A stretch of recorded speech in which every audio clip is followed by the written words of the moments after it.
Shalom, shalom, shalom. Bunyam Yasha Allah, Bunyam Tazadak, Bunyam Malak, Barakatham, Bahashem Yahweh, Bahashem, Hamashiach Yahawashai, Kal Halayim La Yahweh Thum Yad. It's your brother Ak Lamak, representing Mount Zion Reborn, the Truth Tellers. And this teaching is built upon a single governing principle established from the beginning of creation. The Most High orders life, covenant, and inheritance through seed, things produced after their own kind, and identity is carried through lineage according to his decree. From Genesis forward, this principle is not replaced, is not redefined or dissolved, but consistently applied through covenant, nationhood, judgment, and restoration. So what follows is a continuous scriptural precept chain demonstrating how that same law governs Abraham, Israel, the prophets, and the Messiah without deviation or contradiction. From the very beginning, before there was a chosen nation, before covenant was spoken to Abraham, before the law was given at Sinai, the Most High established a universal order over creation. Everything produces after its own kind.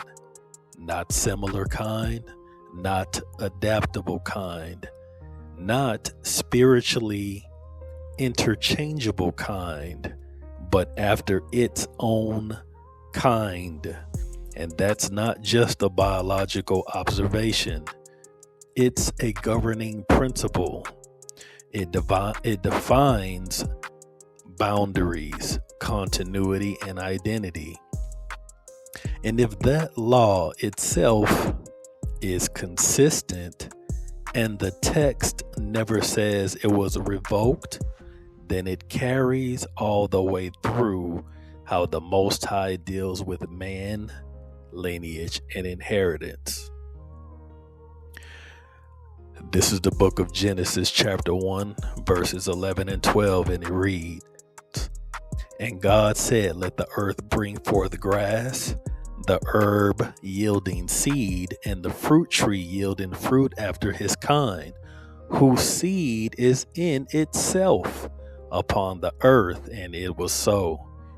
Verse 12, "And the earth brought forth grass, and herb yielding seed after his kind, and the tree yielding fruit, whose seed was in itself after his kind. And God saw that it was good." So the wording is very deliberate. Whose seed is in itself means the identity is self-contained and self-perpetuating. It doesn't borrow identity from something else. It doesn't transform into another kind over time. The seed carries the blueprint, and the fruit reflects what the seed already is. This is the book of Genesis, chapter 1, verses 24 and 25, and it reads, "And God said, let the earth bring forth the living creature after his kind, cattle and creeping thing and beast of the earth after his kind. And it was so.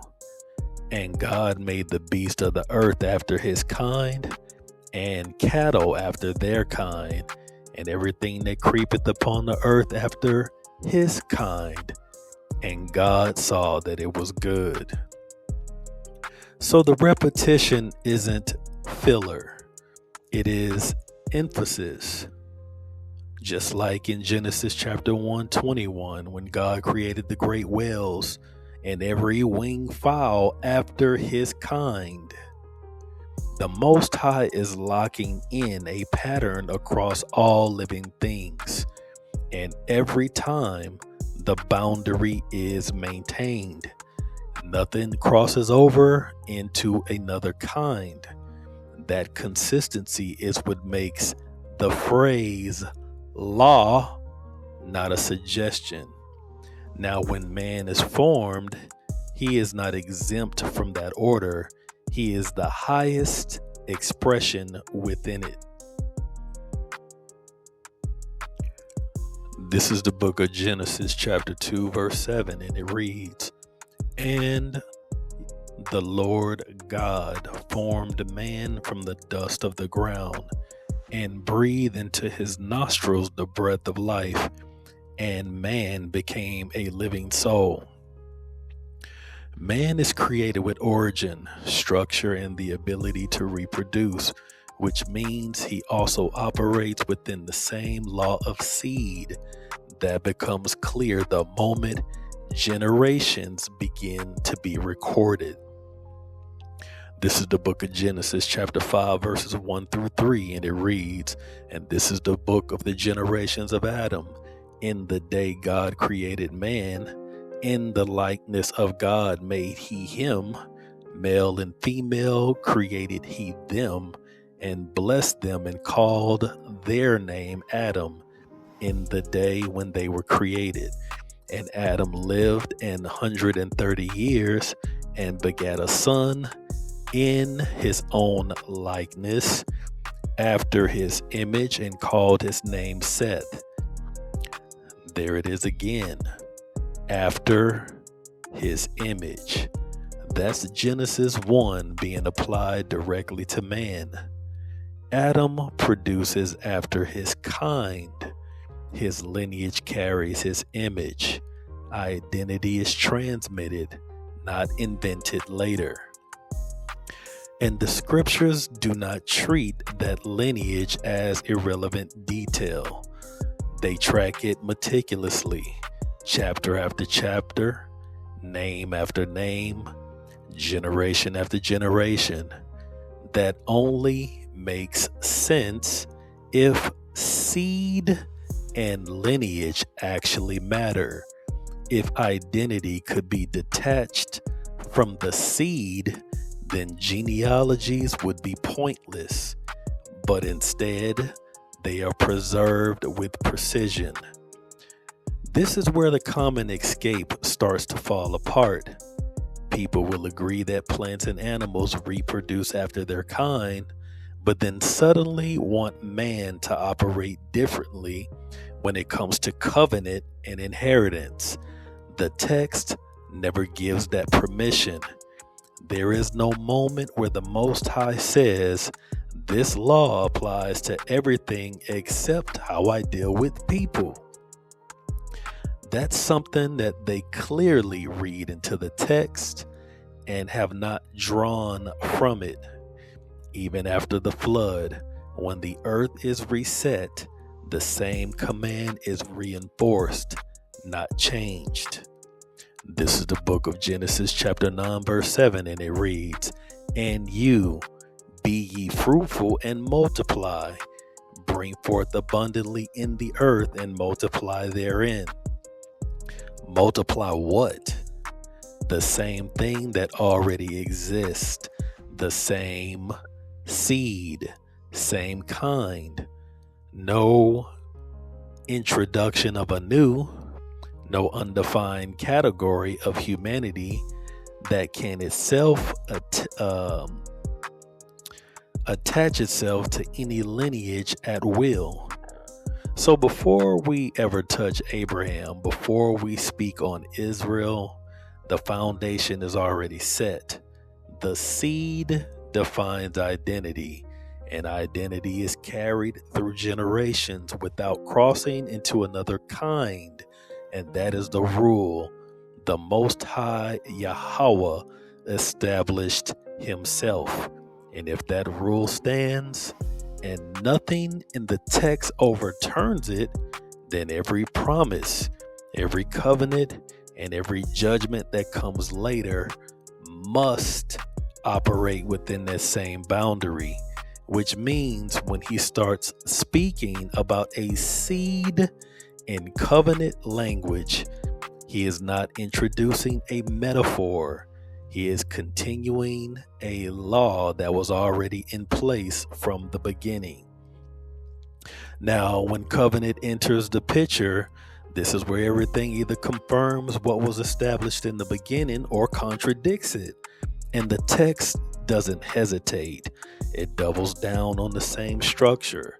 The Most High does not shift into an abstract language when he deals with Abraham. He speaks the same way he set creation in motion, through seed, through generations, through continuity that can be traced and verified. When Abraham is first called, the promise is already framed around seed, not ideas, not future belief systems, not spiritual offspring, but offspring that will carry something forward. This is the book of Genesis chapter 12 verse 7, and it reads, "And Yahweh appeared unto Abram and said, Unto thy seed will I give this land. And there builded he an altar unto Yahweh, who appeared unto him." That's the first anchor, the inheritance, the land, promise, and possession. It is not given to Abraham alone. It is not thrown open to whoever aligns themselves later. It is tied directly to his seed. And that word doesn't float. It sits on top of everything we just established in Genesis. Seed already has definition. It reproduces after its kind and carries identity forward. As the covenant is expanded, the wording becomes even tighter, removing any room for reinterpretation. This is the book of Genesis chapter 17 verse 7, and it reads, "And I will establish my covenant between me and thee and thy seed after thee in their generations for an everlasting covenant, to be a God unto thee and to thy seed after thee." There is no ambiguity there. Thy seed after thee. And then it locks it further, in their generations. That continuity continues over time. That is inheritance passed down. That is something that cannot be separated from lineage without breaking the sentence itself. And if the seed becomes undefined, then their generations becomes lip service. It becomes meaningless. And the covenant itself isn't abstract either. It includes identity markers, obligations, and promises that are all tied to that same seed. This is the book of Genesis chapter 17 verses 9 and 10, and it reads, "And God said unto Abraham, that thou should keep my covenant, therefore thou and thy seed after thee in their generations. This is my covenant which ye shall keep between me and you and thy seed after thee. Every man child among you shall be circumcised."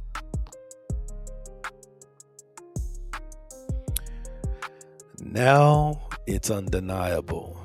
The covenant is not only with the seed, it is kept by the seed. Also, this is also an early indicator that lineage is directly tied to the male, as the seed is the bodily waste that comes from a man. And it has requirements that apply to the same lineage. You can't detach the covenant from the people it was given to without also detaching the command tied to it. Then the promise intensifies, and this is where the scope is revealed, not expanded outward, but strengthened within the same line. This is the book of Genesis chapter 22, verses 17 and 18, and it reads, that in blessing I will bless thee, and in multiplying I will multiply thy seed as the stars of heaven, and as the sand which is upon the seashore, and thy seed shall possess the gate of his enemies. And in thy seed shall all the nations of the earth be blessed, because thou hast obeyed my voice. Now pay attention to the structure. The seed possesses the gate, the gates, rulership, dominion, overcoming enemies. Then it says the nations are blessed in that seed. That means the seed is distinct from the nations. The nations are not being turned into the seed. They are not spiritually becoming the seed. They are affected by what happens through it. And that distinction is built into the promise itself. So if someone tries to collapse that distinction, the verse stops making sense. You can't have the seed ruling over enemies while simultaneously being everyone without difference. The roles would contradict each other. And just in case there's any thought that seed might be broad or interchangeable, the Most High immediately begins restricting it. Abraham had more than one son, but the covenant doesn't follow them all. This is the book of Genesis chapter 21 verse 12, and it reads, and God said unto Abraham, let it not be grievous in thy sight because of the lad, and because of thy bondwoman, and all that Sarah hath said unto thee, hearken unto her, for in Isaac shall thy seed be called. So that cuts off Ishmael from the covenant line right there. Same father, different outcome. What means the seed of promise is not just any biological descent, it is a chosen line within that descent. Now the definition tightens even more. Then it happens again in the next generation. This is the book of Genesis chapter 25 verse 23, and it reads, and the Lord said unto her, 2 nations are in thy womb, and 2 manner of people shall be separated from thy bowels, and the one people shall be stronger than the other people, and the elder shall serve the younger. And it's confirmed. This is the book of Genesis chapter 28 verses 13 through 14, and it reads, and behold, Yahweh stood above it and said, I am Yahweh, God of Abraham thy father, the God of Isaac. The land whereon thou liest, to thee will I give it, and to thy seed, and thy seed shall be as the dust of the earth, and thou shalt spread abroad to the west, and to the east, and to the north, and to the south. And in thee and in thy seed shall all the families of the earth be blessed. Now it's Abraham, Isaac, and Jacob, not Abraham and all descendants equally. The seed is being tracked with precision, and it's not expanding outward. It's being narrowed and preserved. This destroys the idea that seed can later become an open category that anyone steps into. From the moment the covenant is introduced, the Most High is doing the opposite. He is defining, restricting, and locking it into a specific line. And notice, he never once pauses to redefine seed as something spiritual or symbolic. He speaks as if the meaning is already understood, because it is. Because it was established from the beginning. Seed is lineage. Seed is continuity. And seed is inheritance carried through generations. Now the pattern is undeniable. The same law from creation is governing covenant. Seed produces after its kind. Seed carries identity. Seed is tracked through generations. And seed is chosen and restricted within a line. Nothing has changed. It has only become more specific, which means by the time we arrive at Israel as a nation, we're not dealing with a new concept. We're dealing with the full manifestation of a seed that has been preserved, defined, and carried forward exactly as the Most High said from the beginning. Now we press into that, because when the seed becomes a nation, the language doesn't loosen, it sharpens. Now, when that line reaches Jacob, the language doesn't open up, it tightens and takes full form. What was promised, what was a promised seed, becomes a named people. And the Most High, Barakatah Yahweh, starts speaking to them in a way that leaves no room for confusion about identity. This isn't an abstract group. This is the same seed now multiplied, standing before him as a nation that can be addressed, judged, and governed. This is the book of Exodus chapter 19, verse 5 and 6, and it reads, "Now therefore, if ye will obey my voice indeed, and keep my covenant, then ye shall be a peculiar treasure unto me above all people, for all the earth is mine. And ye shall be unto me a kingdom of priests and an holy nation.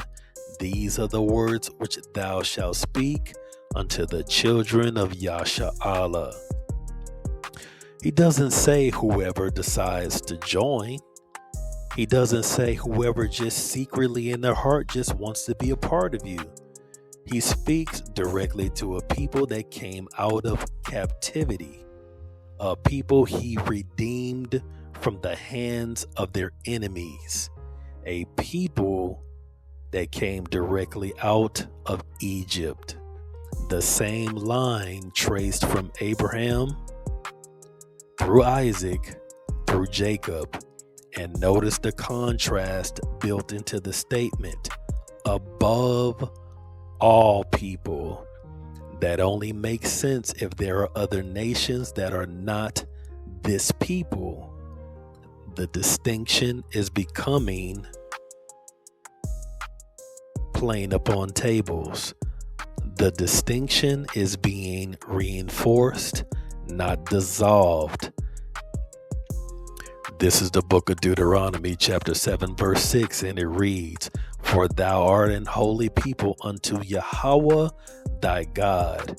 Yahweh thy God has chosen thee to be a special people unto himself, above all people that are upon the face of the earth." Again, chosen above, not equal, not merged. The seed has now become a nation with status, separation, and purpose. And that identity is not self-assigned. It is declared by Yahweh, our power, the Most High, based on the same lineage he's been tracking. This is the book of Deuteronomy, chapter 10, verse 15, and it reads, "Only Yahweh had a delight in thy fathers to love them, and he chose their seed after them, even you above all people as it is this day. And that wording closes the loop. Their seed after them, even you. After its kind. The people standing there are directly identified as the continuation of the Father's seed. And there is no break in identity, no redefinition, no spiritual seed, no expansion, just continuity. And with that identity comes law, not as a general moral code for the world, but as a covenant agreement with this specific seed. This is the book of Deuteronomy, chapter 4, verse 7 and 8, and it reads, "For what nation is there so great, who hath God so nigh unto them, as Yahweh our power is in all things that we call upon him for? And what nation is so great, that has statutes and judgments so righteous, as all this law, which I have set before you this day?" The law itself becomes another identifier. It is given to a nation and not to humanity at large, which means the covenant is now fully structured. You have a defined seed, a defined people, and a defined commandments that are tied to them. Now, this is where it gets unavoidable, because the same seed that receives the promise also receives judgment. And that judgment is just as specific as the blessing. This is the book of Deuteronomy, chapter 28, verse 15, and it reads, "But it shall come to pass, if thou wilt not hearken unto the voice of Yahweh thy power, to observe to do all his commandments and his statutes, which I command thee this day, that all these curses shall come upon thee and shall overtake thee." Who is the thee? It's the same seed that was chosen, the same people brought out of Egypt, the same nation standing before him. The curses don't scatter randomly across the earth. They fall on a defined people, and that only works if the seed remains identifiable, as those curses include something critical: scattering. And you should be able to see these curses on a certain people, and by that lens you should be able to identify the seed based on the markers that Yahweh placed upon them for disobedience.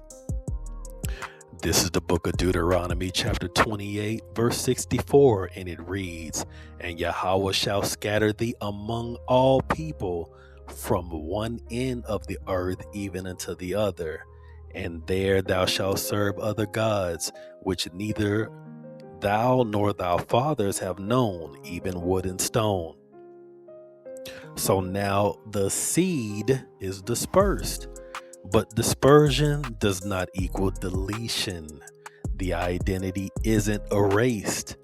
It is carried into captivity, which sets up the next phase, because what is scattered must also be gathered by the divine words of the Father.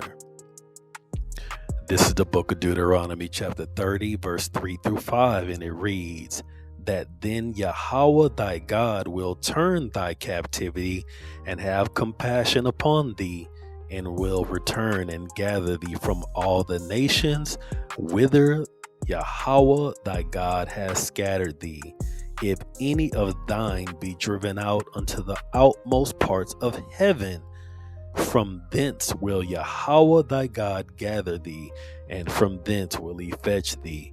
And Yahweh thy God will bring thee into the land which thy fathers possessed, and thou shalt possess it. And he will do thee good and multiply thee above thy fathers. Notice the continuity again. The ones gathered are the same ones scattered, and the land they return to is the same land promised to their fathers. That's a closed loop. If the seed somehow changes, it breaks the promise. If the people gathered are not the same lineage, then the oath to the fathers is void. So the structure is now fully established. The seed becomes a nation. That nation was chosen and separated. That nation was given a law and covenant. The nation was judged and scattered. The same nation is promised regathering. There is no insertion of a new. There is no insertion of a spiritual seed who decides they want to be scattered too for breaking commandments. There is no undefined group anywhere in that process. Everything is tracked. Everything from the beginning to consequence to restoration. And this is where the pressure really starts to build against false doctrine. Because once you see that the curses, the captivity, and the gathering all belong to the same seed, it becomes impossible to detach salvation from that same group without creating a contradiction. You can't universalize the promise without also universalizing the curses. And nobody does that because the text won't support it. This is the book of Sirach, chapter 47, verses 21 and 22, and it reads, "And so the kingdom was divided, and out of Ephraim ruled a rebellious kingdom. But the Lord will never leave off his mercy, neither shall any of his works perish, neither will he abolish the posterity of his elect. And the seed of him that loveth him he will not take away. Wherefore he gave a remnant unto Jacob, and out of him a root unto David." This is speaking directly to what happened after King Solomon went off. Because of his transgression, the kingdom was torn, but not completely destroyed. Why? Not because of Solomon's righteousness at that point, but because of the oath made to King David. The Most High preserved a remnant from Jacob and a ruler from David's line. That's the key, that even in judgment, the seed is maintained. And this lines up perfectly with what was promised in 2 Samuel 7, where Yahweh told David that his throne would be established. So when Sirach reflects back on that history, it's confirming that the Most High did not break his word, even when the people themselves went off. What you're seeing in this verse is that covenant doesn't disappear when punishment comes. Judgment can scatter, divide, and humble, but it does not erase what was sworn concerning that seed. That seed which has an everlasting covenant, which means forever. And that's why later on the expectation of a king still stands. It ultimately points forward to Yahushua, who comes out of that same preserved line of David. The throne wasn't abandoned. It was preserved until its fulfillment. So Sirach 47:22 is reinforcing one consistent reality. Yahweh may judge the people, but he never cancels the seed he chose. Now, as we move into the prophets, because this is where people expect a shift, where they assume the message changes after judgment. But instead of changing, the prophets do something even more direct. They confirm that even in destruction, the seed is still there, just reduced, a remnant, not a replacement. This is the book of 2nd Esdras, chapter 9, verse 30 through 33, and it reads, "And thou spakest, saying, Hear me, O Israel, and mark my words, thou seed of Jacob. For behold, I sow my law in you, and it shall bring fruit in you, and ye shall be honored in it forever. But our fathers, which received the law, kept it not, and observe not thy ordinances. And though the fruit of thy law did not perish, neither could it, for it was thine. Yet they that received it perished, because they kept not the thing that was sown in them." The Israelites are the chosen seed of Jacob, the field he personally planted and set apart. Into that field he placed his law like a seed in the ground. That means the relationship is not just external. He didn't merely give commandments from a distance. He invested something living and productive within them, expecting it to grow into righteousness, into order, into fruit. What Yahweh planted was perfect, enduring, and incapable of corruption. The failure came from those who received it. They had the right seed planted in them, but they did not cultivate it, guard it, or live by it. And because of that, they perished. Barakatah Yahweh. His system is not random and not universal. It is structured. He plants, he expects growth. He preserves what is his, and he removes what refuses to produce. The seed carries the promise, but only those who align with what was sown actually remain standing when judgment comes. Now, this is where people expect the message to soften or shift.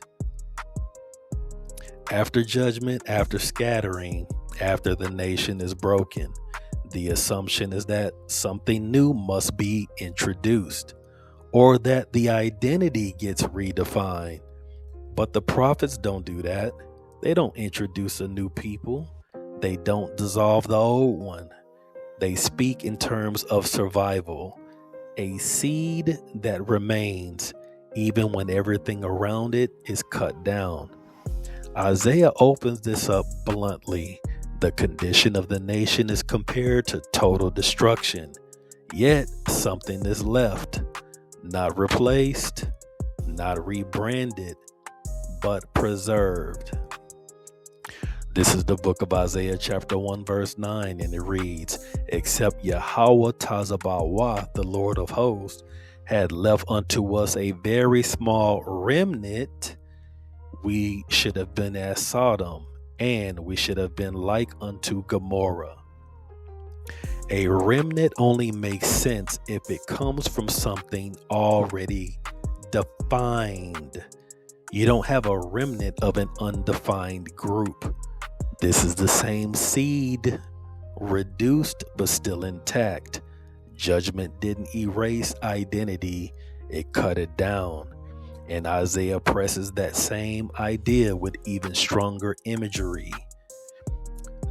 This is the book of Isaiah chapter 6 verse 13, and it reads, "But yet in it shall be a tenth, and it shall return, and it shall be eaten, as a teil tree and as an oak, whose substance is in them when they cast their leaves. So the holy seed shall be the substance thereof. See, that wording is plain upon tables. The holy seed shall be the substance, even after cutting down. The core remains, the life, the identity, the continuation. All of it is still in that seed, not transferred, not given to another. It's still there. So, even in devastation, the Most High is not abandoning his original structure. He is preserving it through reduction. And Prophet Jeremiah confirms the same thing, but removes all doubt about whether this seed can ever be replaced. This is the book of Jeremiah, chapter 31, verse 35 and 36, and it reads, And thus saith Yahweh, which giveth the sun for light by day, and the ordinances of the moon and of the stars for a light by night, which divideth the sea when the waves thereof roar. Yahweh Tazabawath is his name. If those ordinances depart from before me, saith Yahweh, then the seed of Israel also shall cease from being a nation before me forever. And that's about as absolute as it gets. The continuation of the seed is tied to the stability of creation itself. As long as the sun, moon, and stars remain in their order, the seed of Yasha'Allah remains a nation before him, not a concept, not a mixed body, a nation. And that alone obliterates the idea that the identity can disappear or be reassigned. The Most High ties his own order in creation to the preservation of that seed. And even when he speaks of restoration, he does not speak in general terms. He speaks about the same scattered people being brought back. This is the book of Jeremiah, chapter 23, verse 3, and it reads, And I will gather the remnant of my flock out of all the countries whither I have driven them, and I will bring them again to their folds, and they shall be fruitful and increase. Again, the pattern holds. The ones driven out are the ones gathered. No substitutions, no expansions, just continuity, just the seed. Prophet Ezekiel drives it even further by showing that this restoration is not based on merit, which removes another escape route people try to use. This is the book of Ezekiel, chapter 36, verses 22 through 24, and it reads, Therefore say unto the house of Israel, Thus saith Yahweh, I do not this for your sakes, O house of Israel, but for mine holy name's sake, which ye have profaned among the heathen whither ye went.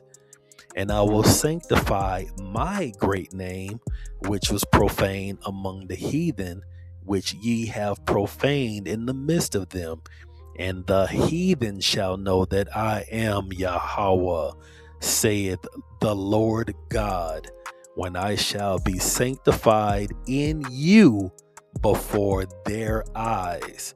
For I will take you from among the heathen, and gather you out of all countries, and will bring you into your own land.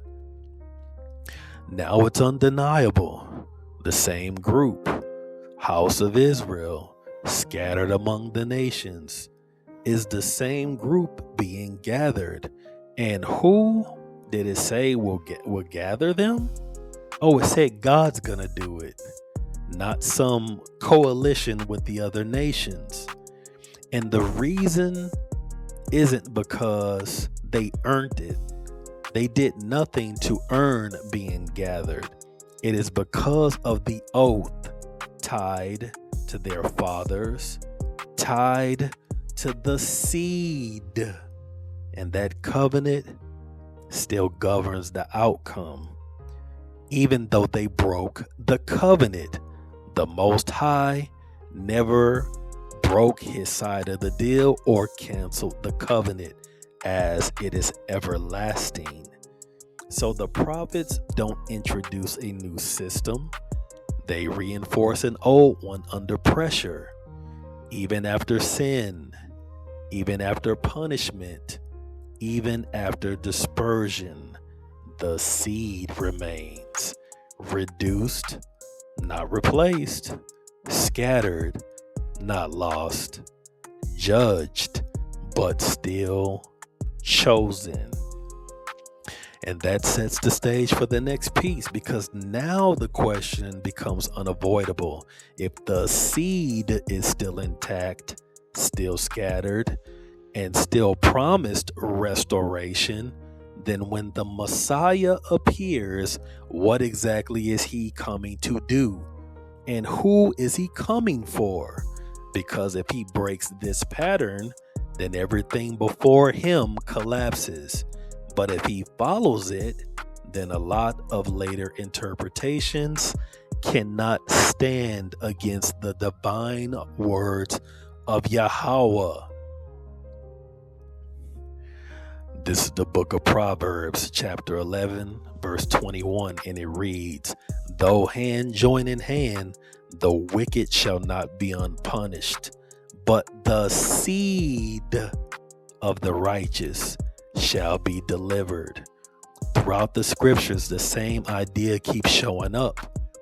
The righteous are not described as standing alone with no connection to what came before or after them. There is a preservation of their seed, the continuation that remains under favor even when judgment is falling around them. That doesn't mean every individual in that line walks upright, but it does mean that the line itself is not erased, that within it, deliverance is guaranteed. So in one sentence, you have both sides of how Yahweh operates. The wicked, no matter how unified, are locked into judgment. The righteous, through their seed, are tied to deliverance. That's not random, and it's not universal, and it's not spiritual. It's physical lineage, and it follows order, continuity, and covenant completion. So the verse is reinforcing the same pattern seen from the beginning. Judgment and deliverance both move along lines.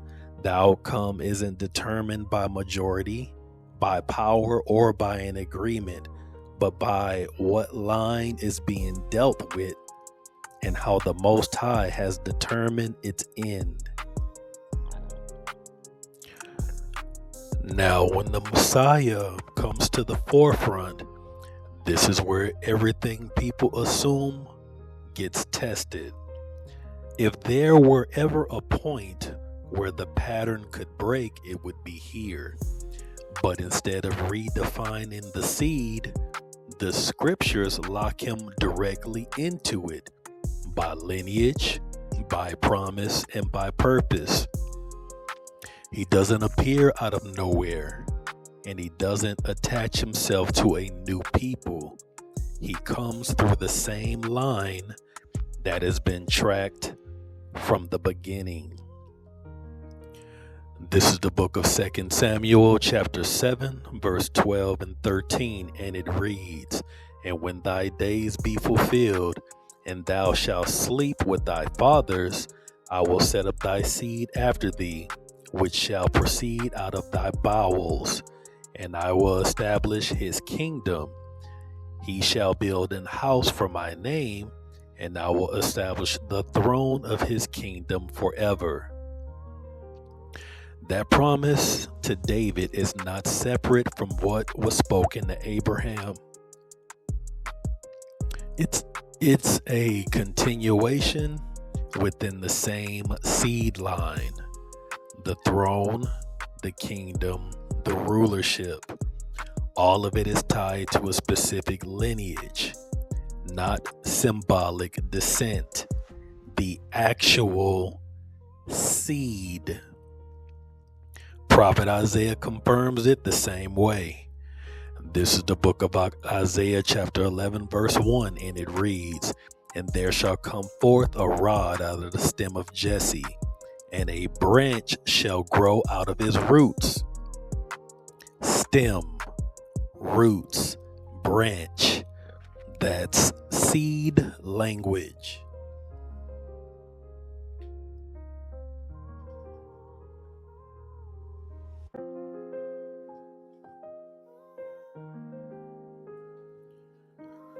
That's continuity.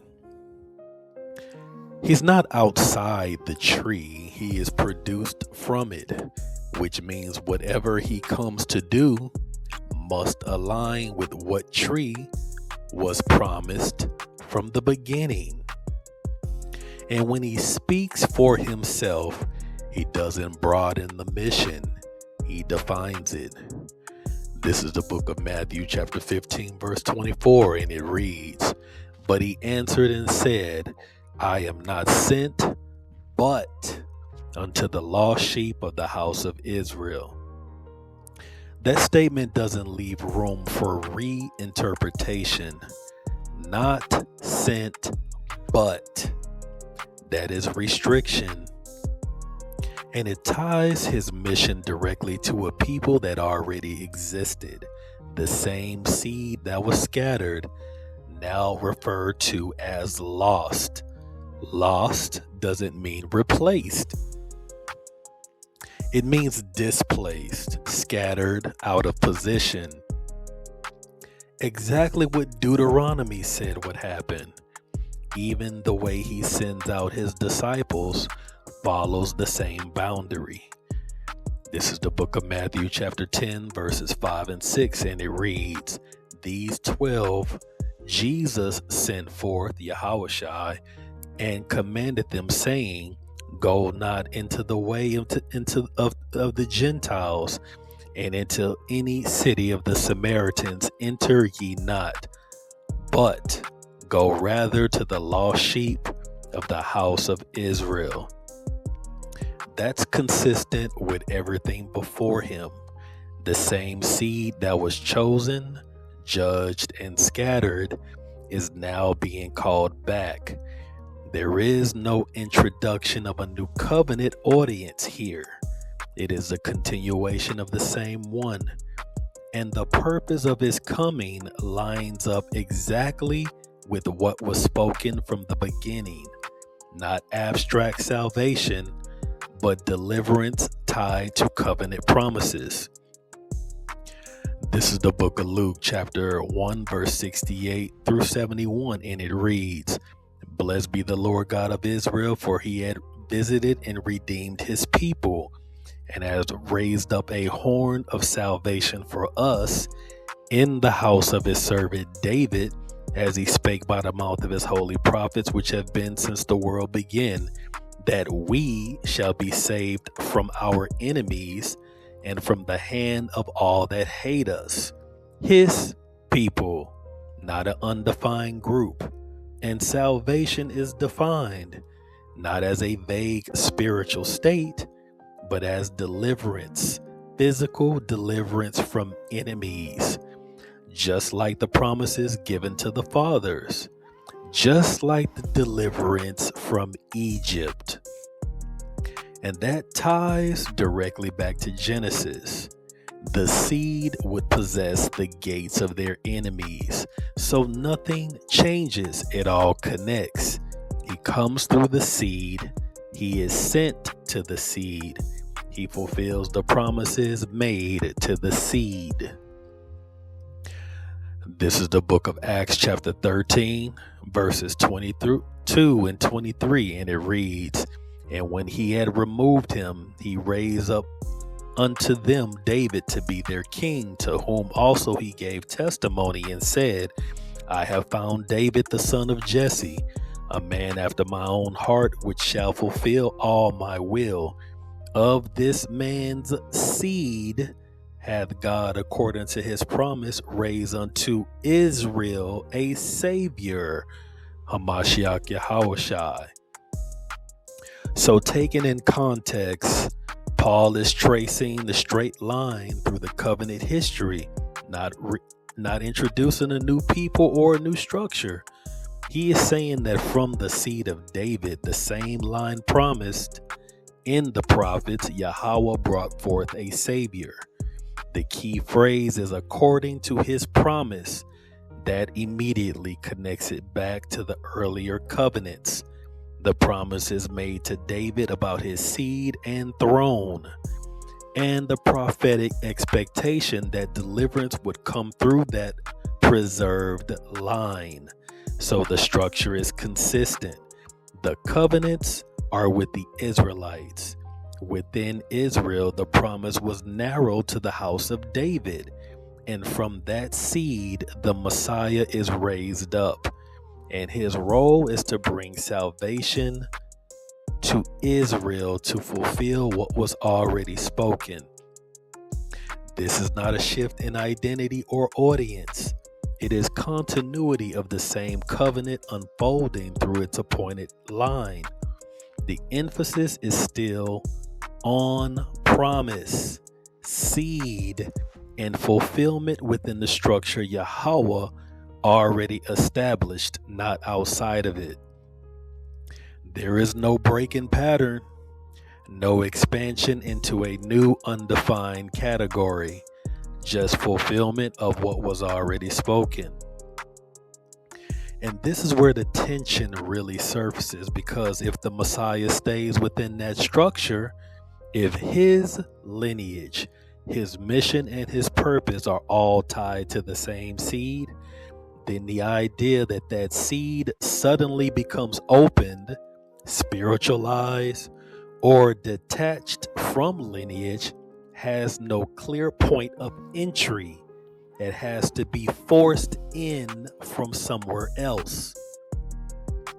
So now we turn and deal with that directly, because this is where most of the confusion comes from, not from the foundation, not from the covenant, not from the prophets, but from how certain passages are later read and stretched beyond what was already established. And this is where we expose it. This is the book of Isaiah chapter 45 verse 25, and it reads, "In Yahweh shall all the seed of Israel be justified and shall glory." That is not abstract.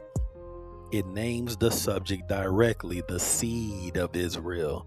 That tells you immediately who justification and glory are being spoken about. The promise is not floating to all people indiscriminately. It is anchored to a specific seed over and over and over. Now, when it says shall be justified, it is speaking about being made right before Yahweh, cleared, restored, brought back into proper standing. And shall glory means that they will ultimately stand in honor, not shame. So this statement is a final outcome, not just opportunity. So when you line it up with the other prophets, it locks together cleanly. The seed of Yasha'Allah is the line that Yahweh planted, the field he sowed his law into. The seed is not discarded, and his purpose for it does not fail. But within that same seed, individuals who refuse what was sown are cut off. Now, how can Isaiah say all the seed of Israel shall be justified? Because it's speaking about the end result after judgment and refinement. Not every individual makes it, but the seed as a whole, once purged and refined, stands justified. What remains is a righteous, restored people who actually embody what was planted in them from the beginning. Now, this is where the argument usually tries to escape what has already been established, because up until this point, the pattern is tight. Seed is lineage, covenant is generational, judgment is targeted, and restoration is tied to the same people. So the only way to get around that is to introduce a new definition of seed that the earlier scriptures never gave. And that's where the idea of a vague spiritual seed gets pushed, as if identity can be attached from lineage and reassigned based on belief alone. But the problem isn't just that it's asserted, it's that it collides with everything already laid down. If seed can suddenly become undefined, then after his kind no longer holds when it matters most. If seed can be reassigned, then the covenant with Abraham in their generations loses its meaning. If seed is open-ended, then the curses of Deuteronomy would have to be open-ended too.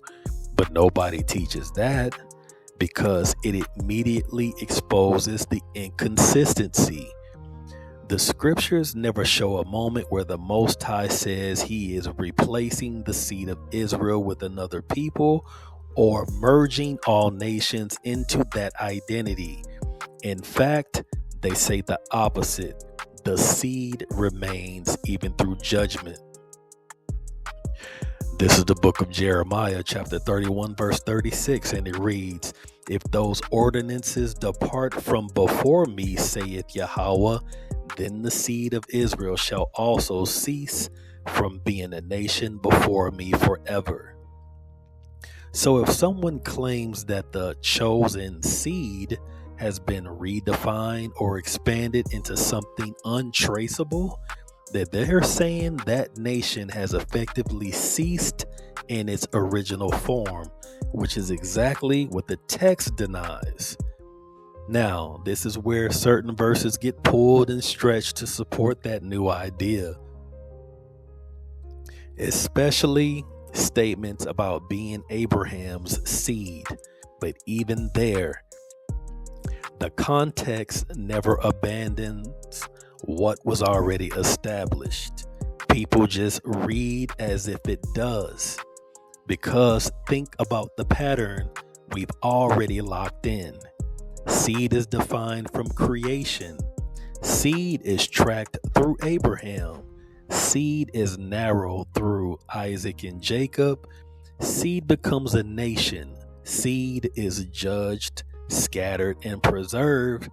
And the seed is the target of the Messiah. For a new definition to be valid, it would have to override all of that, clearly, directly, and repeatedly. Not hinted, not assumed, stated. And that simply doesn't happen. Yahweh mentions nothing of it. Instead, what you consistently see is language of return, reconciliation, restoration, not replacement.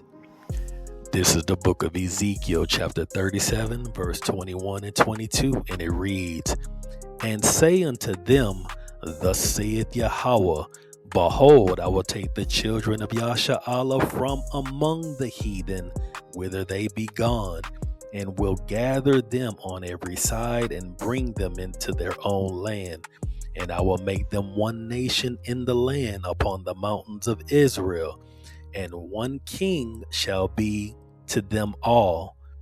And they shall be no more two nations, neither shall they be divided into two kingdoms anymore at all." That's not expansion, that's regathering. The same people brought back together.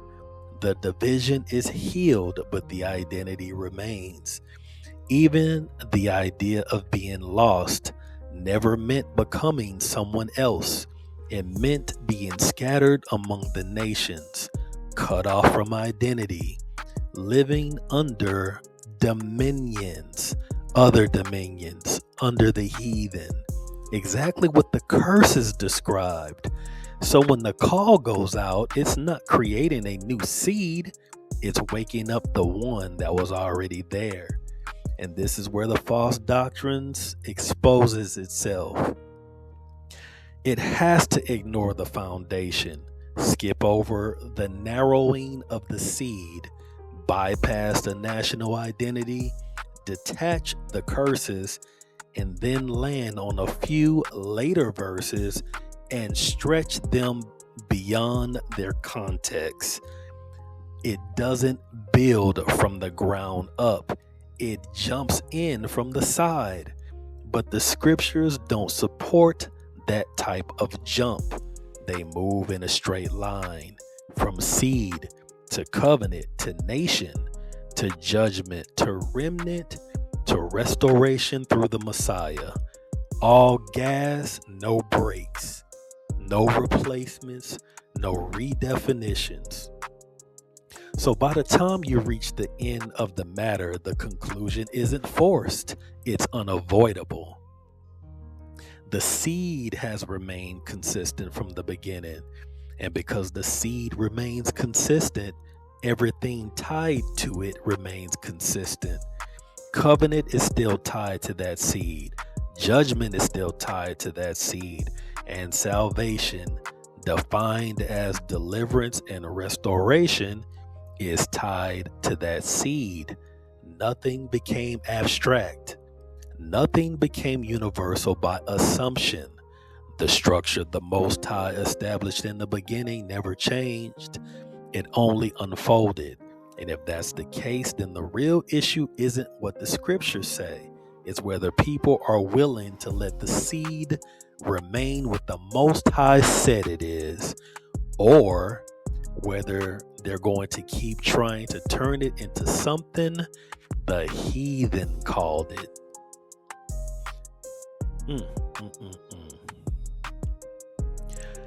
This is the book of Hebrews chapter 2 verses 16 and 17, and it reads, "For verily he took not on him the nature of angels, but he took on him the seed of Abraham.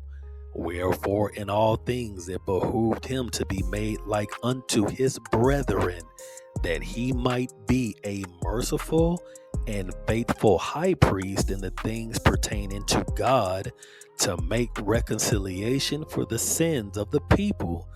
So Hebrews chapter 2 locks directly into everything I have established about this seed, because it does it from a standpoint of the Messiah's role. It says he did not take hold of angels, but he took hold of the seed of Abraham. That statement immediately narrows the scope.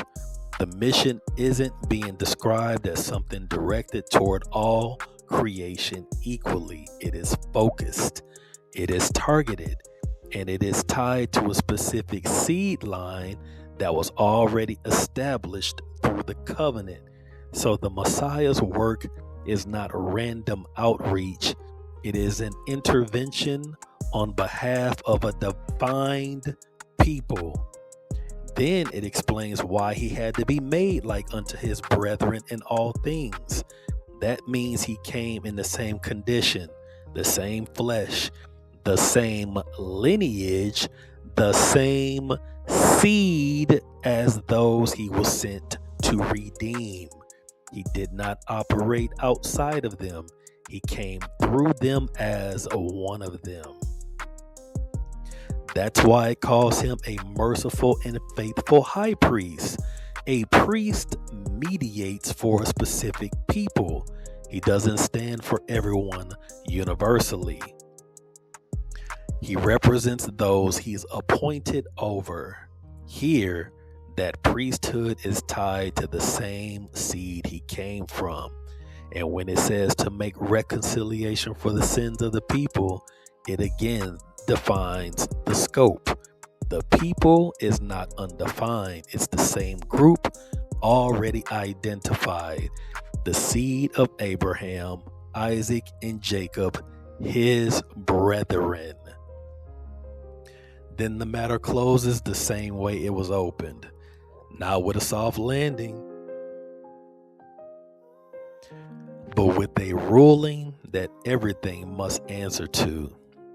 From the beginning, the Most High established that life continues through seed, and that seed carries identity within itself. That law was not symbolic when it was spoken, and it was never revoked as the scriptures unfolded. Instead, it became the very mechanism by which covenant, promise, and judgment were administered in the earth. What started as a universal law in creation became a precise instrument in the hands of Barakatah Yahweh the Most High when he chose Abraham and spoke concerning his seed in their generations. This is the book of Psalm chapter 105, verses 8 through 10, and it reads, "He had remembered his covenant forever, the word which he commanded to 1,000 generations, which covenant he made with Abraham, and his oath unto Isaac, and confirmed the same unto Jacob for a law, and to Israel for an everlasting covenant." The seed was never left broad. It was narrowed, defined, and tracked. Isaac, not Ishmael, though they were both circumcised. Jacob, not Esau, though they were both circumcised. Jacob became a nation, separated and named, given a law and a covenant, distinguished above all people. That same seed bore the weight of blessings and curses, was scattered among the heathen exactly as spoken, and yet preserved as a remnant so that the promise could not fail. The promises are given unto Jacob. The prophets never replaced that seed.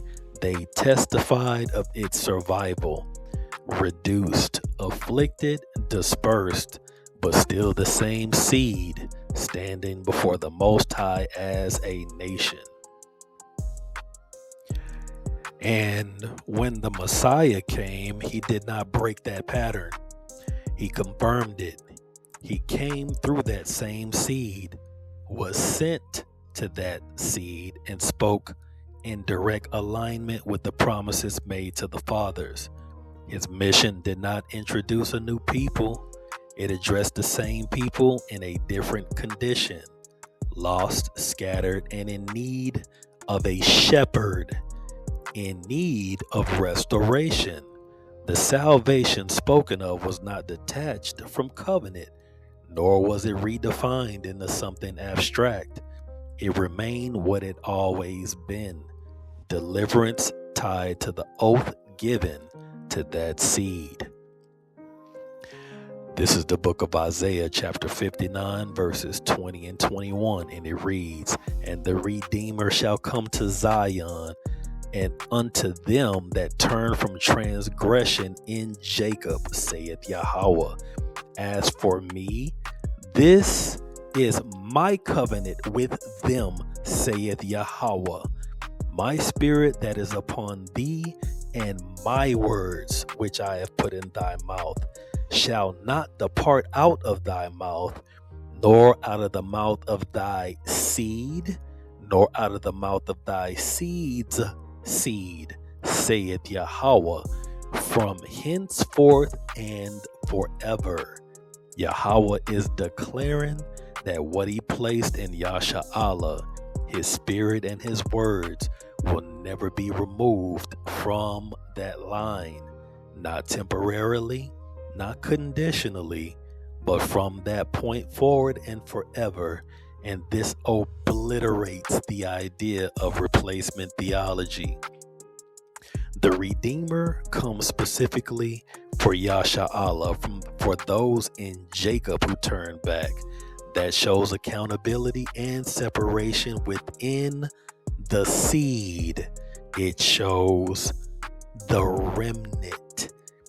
And at the same time, the covenant ensures that the seed itself would never be stripped of what Yahweh planted in it. His spirit and his word remains attached to that line across generations. So you have both realities operating together without conflict. There is repentance required within the seed, and not all individuals make it. But there is also a guarantee over the seed itself that it will never be abandoned or emptied of what Yahweh gave it. And that's why the outcome is certain. The line continues, the covenant stands, the spirit remains, and through that preserved seed, redemption is fulfilled. Isaiah isn't introducing something new. He is confirming that what was planted in Yasha Allah from the beginning will still be there at the end, carried through a people who have been refined, turned back, and brought into alignment. So when later interpretations attempt to stretch seed into something undefined, something that can't be detached from lineage and reassigned at will, they don't just introduce a new idea, they collide with everything that came before. Because if the seed is no longer specific, then neither is the covenant. If the seed is no longer traceable, then neither are the curses. And if the seed is no longer preserved, then the promises to the fathers have failed. And the scripture never allows that conclusion. This is the book of Jeremiah, chapter 33, verses 25 and 26, and it reads, "For thus saith Yahweh, if my covenant be not with day and night, and if I have not appointed the ordinances of heaven and earth, then will I cast away the seed of Jacob and David my servant, so that I will not take any of his seed to be rulers over the seed of Abraham, Isaac, and Jacob. For I will cause their captivity to return and have mercy on them." See, Jeremiah 33, 25 and 26 is a covenant level guarantee, and it reinforces everything you have been hearing about the seed, preservation, and order. Yahweh is responding to the idea that his promises to Yasha Allah could be abandoned or replaced. He rejects that completely by tying his covenant to something he established in creation again, the fixed order of heaven and earth. He says if his covenant with night and day can be broken, or if the natural cycles he set in place can fail, then and only then would he cast off the seed of Jacob and David. That's the structure of the statement. He is placing the stability of the Israelites' covenant next to the stability of creation itself. So the point is not uncertainty, it's impossibility. The same way day follows night without interruption, and the same way creation maintains its order, the covenant with the seed of Jacob and the line of David is treated just as fixed. The seed is not random or temporary. It is governed by decree. Even when individuals within the seed are judged, removed, or scattered, the covenant identity of the line itself is not discarded. The Most High always kept his side of the deal. And that's why, specifically, it mentions both Jacob and David. Jacob represents the national seed, Israelites.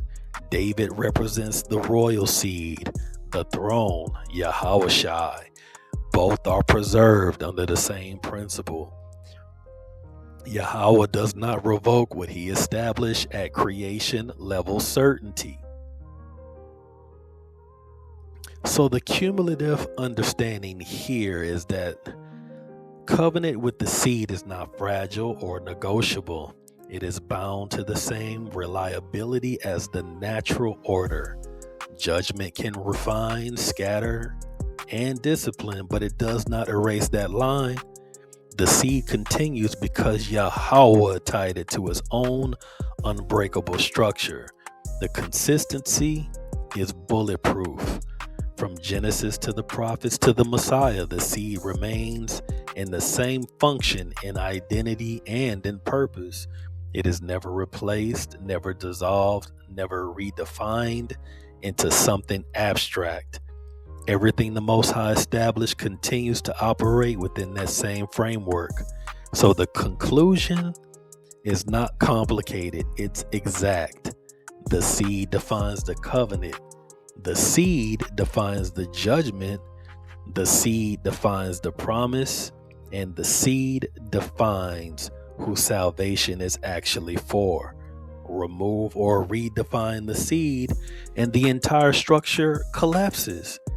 Leave it as the scriptures declare it, and everything stands aligned, consistent, and unbroken from the beginning.